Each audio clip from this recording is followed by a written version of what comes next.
Hello friends, welcome to RKS bio academy. Friends, आज का हमारा टॉपिक है किंगडम प्रोटिस्टा। ठीक है, किंगडम प्रोटिस्टा को पढ़ने से पहले क्या आपने किंगडम मोनेरा को पढ़ लिया है? अगर नहीं तो डिस्क्रिप्शन में लिंक दिया हुआ है, आप जाकर पहले वहां पे मोनेरा पढ़ सकते हैं। वहां पर हमने इस एक स्ट्रक्चर के थ्रू इसके सारे फीचर्स को हमने यहाँ पर बता रखा है। इसके अंदर क्या प्रेजेंट है, क्या एब्सेंट है, इन सब बातों को हमने सिर्फ एक इस डायग्राम में, इस एक पेज में हमने सब कुछ बता रखा है।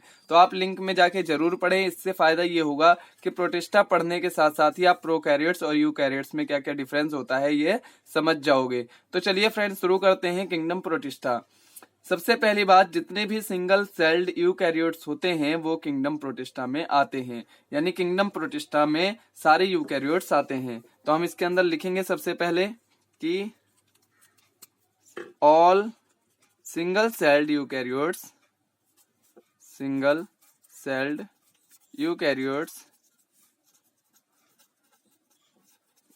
ठीक है, यानी कि किंगडम प्रोटिस्टा के अंदर सारे सिंगल सेल्ड यूकैरियोट्स आते हैं। लेकिन इनकी कोई बाउंड्रीज डिफाइन नहीं है अभी तक, यानी कि इनमें से कोई एक बायोलॉजिस्ट के लिए फोटोसिंथेटिक प्रोटिस्टन है तो दूसरे बायोलॉजिस्ट के लिए प्लांट, यानी कि इनकी कोई डिफाइन बाउंड्रीज अभी तक नहीं बनी है। ये यानी कि एक बायोलॉजिस्ट जिसे प्लांट मानता है तो दूसरा बायोलॉजिस्ट जिसे फोटोसिंथेटिक प्रोटिस्टन मानता है। So no define boundaries. ठीक है, तीसरा पॉइंट जो हमें पढ़ना है किंगडम प्रोटिस्टा के अंदर वो ये है कि प्रोटिस्टा में जितने भी मेंबर्स आते हैं वह अधिकतर एक्वेटिक ही होते हैं, यानी कि इसके ज्यादातर मेंबर कैसा होते हैं, एक्वेटिक होते हैं। तो मोस्टली एक्वेटिक। ठीक है, किंगडम प्रोटिस्टा के मेंबर्स के जितने भी फीचर्स हैं उनमें से कुछ प्लांट्स से भी मिलते जुलते हैं और कुछ एनिमल से भी। जैसे हमने अभी बताया था कि इसकी कोई बाउंड्रीज डिफाइंड नहीं है। कुछ बायोलॉजिस्ट इसे प्लांट समझ लेते हैं तो कुछ बायोलॉजिस्ट इसे फोटोसिंथेटिक प्रोटिस्टन समझ लेते हैं। तो यानी कि इसके कुछ ऐसे फीचर्स हैं जो प्लांट से मिलते जुलते हैं और एनिमल से मिलते जुलते हैं, और कुछ ऐसे भी हैं जो फंजाई से भी मिलते जुलते हैं। इसलिए हम कह सकते हैं कि protista kingdom forms the link with the others, यानी कि प्रोटिस्टा किंगडम दूसरों के साथ एक लिंक फॉर्म करता है। किस किस के साथ? प्लांट्स, एनिमल्स और फंजाई के साथ। तो हम यहाँ पर लिख सकते हैं कि प्रोटिस्टा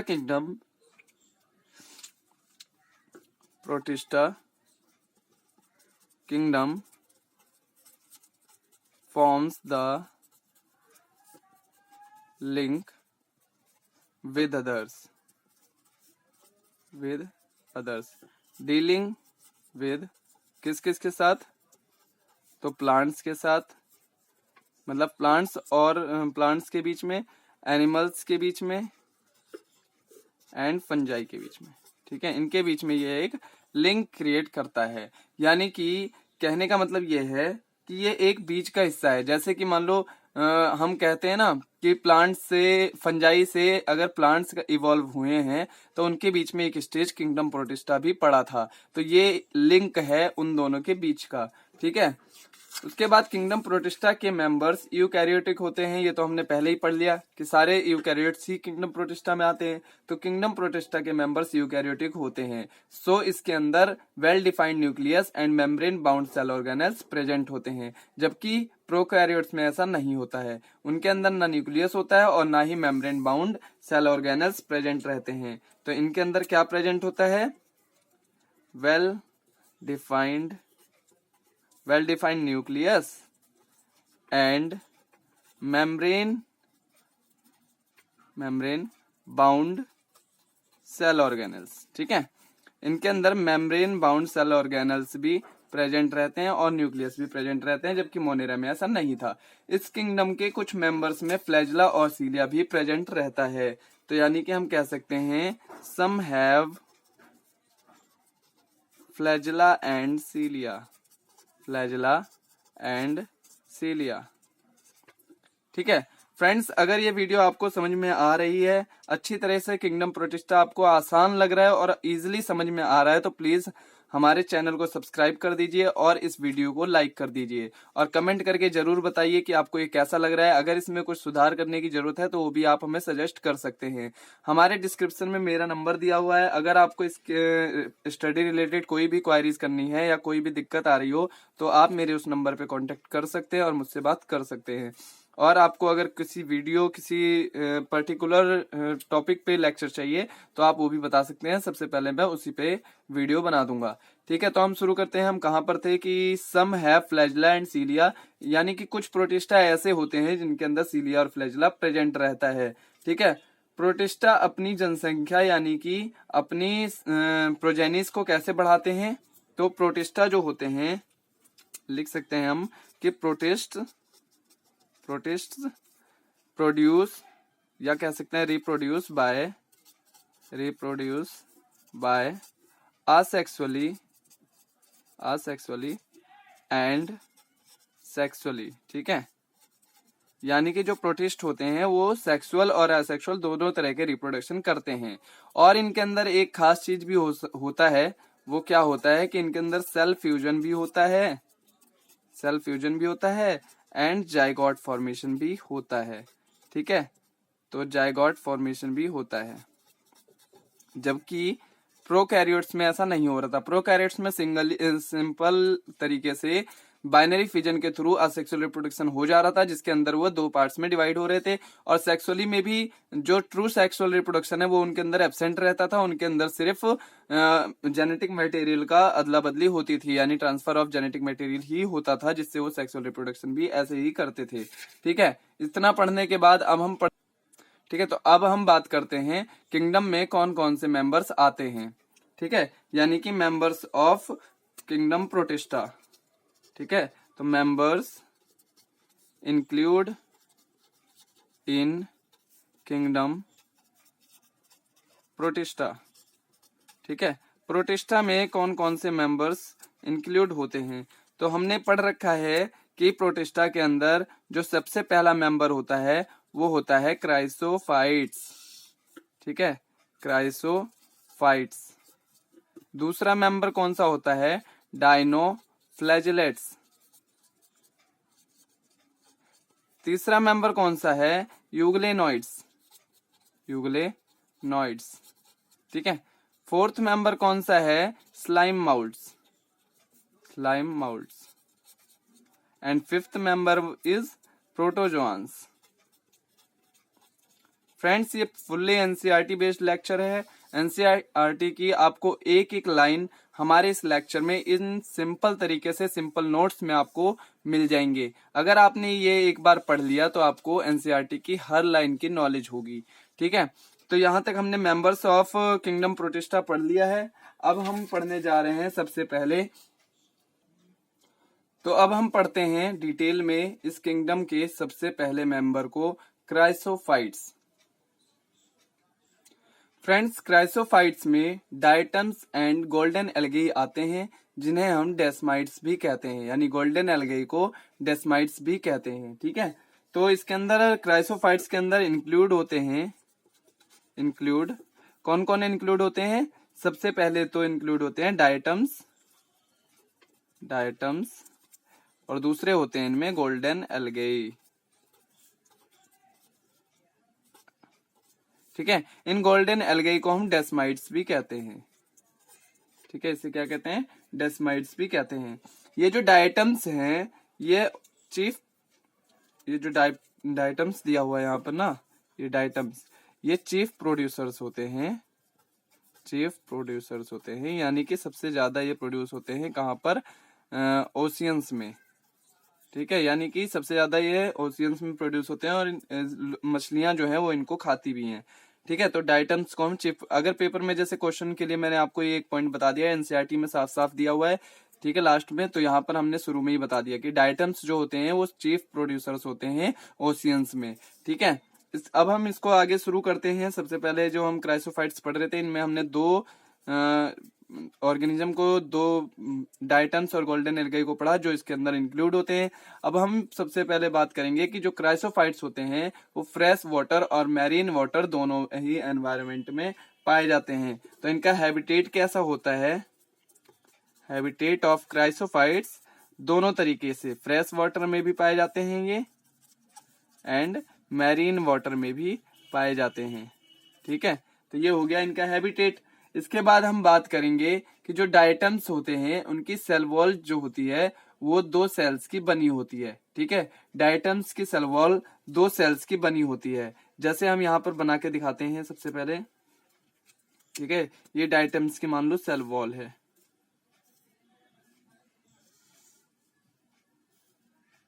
ठीक है, ये एक सेल हो गई और उसके बाद ये दूसरी सेल मान लो हो गई। ठीक है, तो ये 2 सेल्स हो गई, फर्स्ट सेल एंड ये हो गई सेकंड सेल।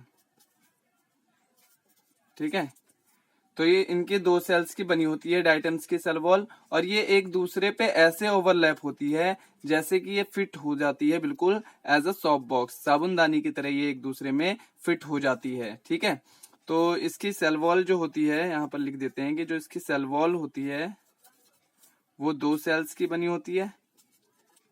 ठीक है, 2 सेल्स की बनी होती है, और फिर ये दोनों सेल्स एक दूसरे में ऐसे फिट होती हैं जैसे सॉप बॉक्स।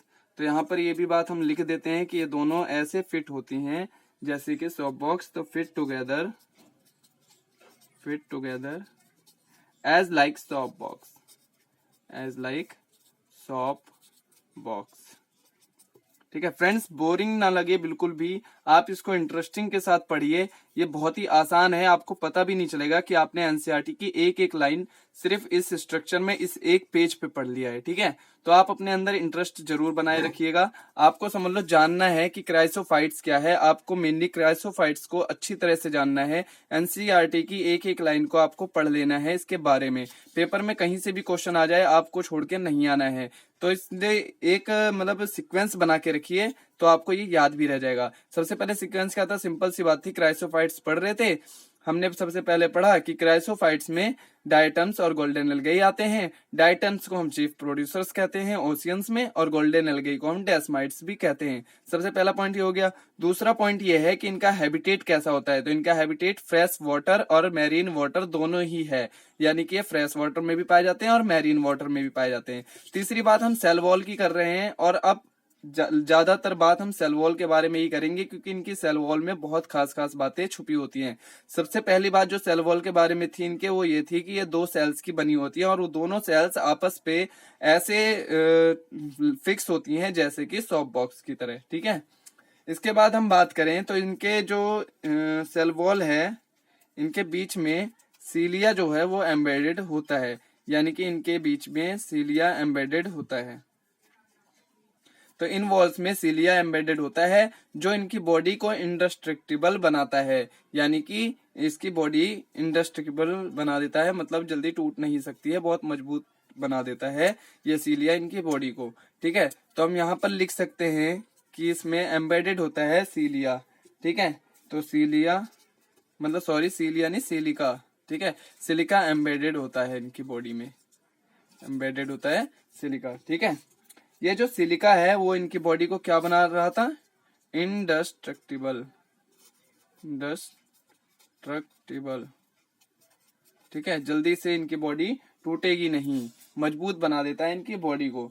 ठीक है, उसके बाद एक बात और है कि जो ये इनकी सेल वॉल है ये खराब तो होती नहीं, टूटती तो है नहीं है, तो ये क्या होती है, ये जमा होती रहती है एक जगह पर। ठीक है, बिलियंस ईयर्स तक। तो एक्यूमुलेशन एट देयर हैबिटेट, इनका एक्यूमुलेशन होता है, एक्यूमुलेशन होता है इन्हीं क्राइसोफाइट्स के हैबिटेट्स में। तो एक्यूमुलेशन इन देयर हैबिटेट्स। ठीक है, हैबिटेट्स, इन्हीं के हैबिटेट में इसका एक्यूमुलेशन हो जाता है, और इस एक्यूमुलेशन को हम क्या कहते हैं, जब ये बहुत सारा एक जगह पे अगर इकट्ठा हो जाता है तो उस जगह को हम कहते हैं डायटोमिशियस अर्थ। ठीक है, डायटोमिशियस अर्थ। ठीक है, इसको आप याद रखिएगा। हम ही अभी दोबारा से इसको रिवाइज करेंगे तो आपको ज्यादा बेहतर समझ में आएगा। अभी अगर आपको नहीं भी समझ आया है तो कोई चिंता का प्रॉब्लम नहीं है, कोई परेशान होने की जरूरत नहीं है। हम इसको ऐसे रिवाइज करेंगे जैसे कि आपको लगेगा फर्स्ट टाइम ही दोबारा से हम इसको पढ़ रहे हैं। ठीक है, एक बार इसका हम यूज को बता रहे हैं, इसको आप ढंग से देख लीजिएगा क्योंकि इसमें तो कोई समझने वाली इतनी खास बात है नहीं। जो इसको हम यूज करते हैं वो सबसे पहले हम क्राइसोफाइट्स का यूज करते हैं पॉलिशिंग में। ठीक है, यानी कि पॉलिशिंग में हम इसका यूज करते हैं, किसी भी चीज को अगर पॉलिश करना है तो इसका यूज हम क्राइसोफाइट्स का यूज हम उसमें करते हैं। दूसरा यूज हम इसे करते हैं फिल्ट्रेशन करने में ऑयल्स का और सिरप का। तो हम दूसरा यूज कहां पर करते हैं, filtration of oils and syrups. आपको पता है कि आपने क्राइसोफाइट्स पूरा पढ़ लिया है, आपको पता भी नहीं चला होगा। ठीक है, तो यहाँ पर हम दोबारा से एक बार रिवाइज करते हैं फटाफट से। देखिए इसको, क्राइसोफाइट्स को हम पढ़ रहे थे। क्राइसोफाइट्स में सबसे पहला हमने पढ़ा था कि डायटम्स और गोल्डन एल्गेई आते हैं। डायटम्स को चीफ प्रोड्यूसर्स कहते हैं ओशियंस में, और गोल्डन एल्गेई को हम डेस्माइट्स भी कहते हैं। पहला पॉइंट। दूसरा पॉइंट हो गया इसका हैबिटेट, तो ये फ्रेश वाटर में भी पाया जाता है और मैरीन वाटर में भी पाया जाता है। ये हो गया इसका हैबिटेट। तीसरा पॉइंट, हमें इसकी सेल वॉल को पढ़ना है। समझ लो इसकी सेल वॉल में ही सारी बातें छुपी हुई हैं। पेपर में क्वेश्चन आएगा तो सेल वॉल के बारे में ही ज्यादातर चांसेस है कि आ सकते हैं, क्योंकि सिर्फ इसकी सेल वॉल में ही सारी बातें हैं। ठीक है, तो इसकी सेल वॉल सबसे पहले तो दो सेल्स की बनी होती है जो कि एक दूसरे पे ऐसे ओवरलैप होती है, फिट होती है जैसे कि सॉफ्ट बॉक्स। ठीक है, दूसरी इसकी खास बात यह थी कि इनकी सेल्स के बीच में सिलिका एम्बेडेड होता है। ठीक है, सिलिका एम्बेडेड होने की वजह से इनकी जो बॉडी है वो इंडेस्ट्रक्टिबल हो जाती है, मतलब वो बहुत ज्यादा मजबूत हो जाती है। ठीक है, फिर जहां पर क्राइसोफाइट्स होते हैं वहीं पे उनके हैबिटेट में बहुत सारा एक्यूमुलेशन हो जाता है किसका, इनकी सेल वॉल का, क्योंकि ये तो इंडेस्ट्रक्टिबल हो गई थी। तो ये जब मर जाते हैं तो इनकी सेल वॉल वहां इकट्ठी होती रहती है बिलियन ईयर्स तक। ठीक है, यहाँ पे आप लिख सकते हैं बिलियन ईयर्स तक। ठीक है, तो जब ये बहुत ज्यादा वहां पे इकट्ठा हो जाती है एक जगह पर, तो हमने उसको एक नाम दे दिया डायटोमेसियस अर्थ।